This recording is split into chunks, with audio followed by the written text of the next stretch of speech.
Welcome to another EDH gameplay brought to you by the Salt Road Quartermasters, your source for salty EDH content. This game is a shorter, competitive game of Commander, starting off with Fernando, who is playing Meren of Clan Neltoth.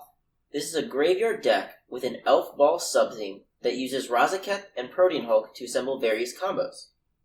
Next is Steve, playing his Animar Soul of Elements deck. This is a creature-based combo deck that uses Animar's cost reduction ability to pull off a few different infinite combos. In the third slot is Jordan, who is piloting the Dragon. Jordan, being a master of different tribal strategies, is bringing dragons in the hopes that his powerful creatures, with the help of the cost reduction thanks to the Dragon, will take over and overwhelm his opponents. And bringing up the rear is Jimmy. His commander of choice today is Marath, Will of the Wild. This deck focuses on controlling the board with a variety of hate bears and removal until he can assemble one of his own combos. Fernando starts off the game with every commander's favorite turn 1 play. He cracks a Verdant Catacomb going to 39 to grab a Bayou and taps it for a Soul Ring, passing the turn to Steve. Steve starts his turn with a Forest into a Birds of Paradise, passing after that. Jordan, needing as much color fixing as he can get, plays a tapped Frontier Bivouac and passes to Jimmy. On Jimmy's turn, he plays a Forest for land and taps for a Skull Clamp, passing after that. Fernando untaps and plays a Forest and casts an Elves of Deep Shadow and follows it up with a Llanowar Elves. On Steve's turn, he plays an Exotic Orchard and taps 3 for Animar, passing to Jordan after that. Jordan, on the tapped lands plan, plays a tapped Path of Ancestry and passes after that.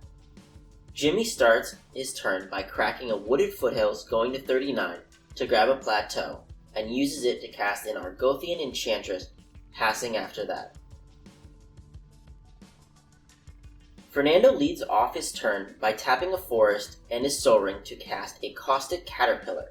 He uses the Floating Colorless and a green from his Llanowar Elves to cast a Malira Sylvoke Outcast.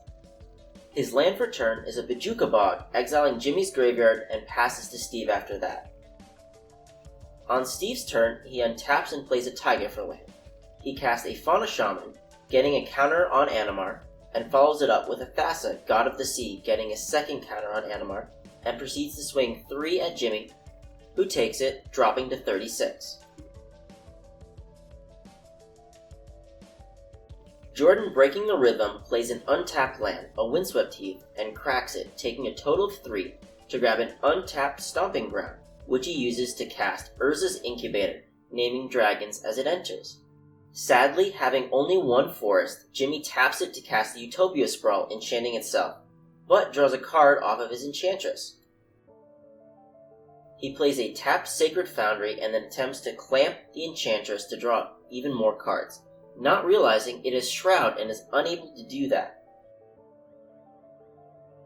To send a message, he then swings 0 at Jordan and passes to Fernando after that. Fernando has a quick turn. He taps out, taking 1 off the Elves of Deep Shadow, dropping to 38 to cast a Protean Hulk.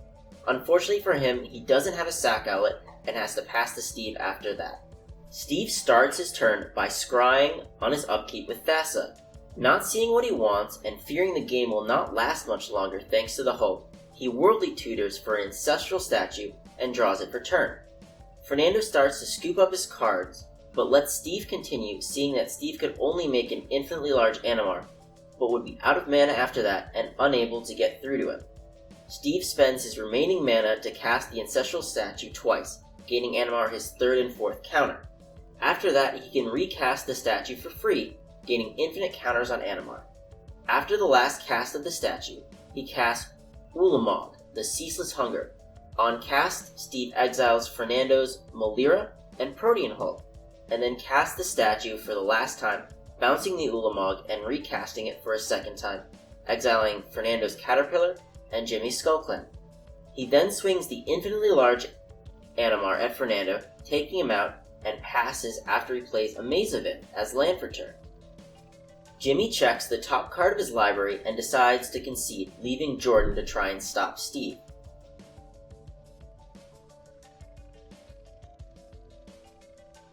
Jordan draws and takes 2 off an untapped breeding pool to cast a Scourge of Valkis. Realizing that this would not stop both the Animar and the Ulamog, Jordan decides to concede, giving the game to Steve. Game review. Fernando started off strong with a Soul Ring into a variety of elves. After the fact, he realized he shouldn't have tapped out for the Hulk, and instead should have left up his Caterpillar to stop Steve from going off. Jordan didn't realize how competitive the decks were and probably should have grabbed something with a little more interaction. And unfortunately for Jimmy, he didn't draw any of the hate bears he needed to stop either Fernando or Steve.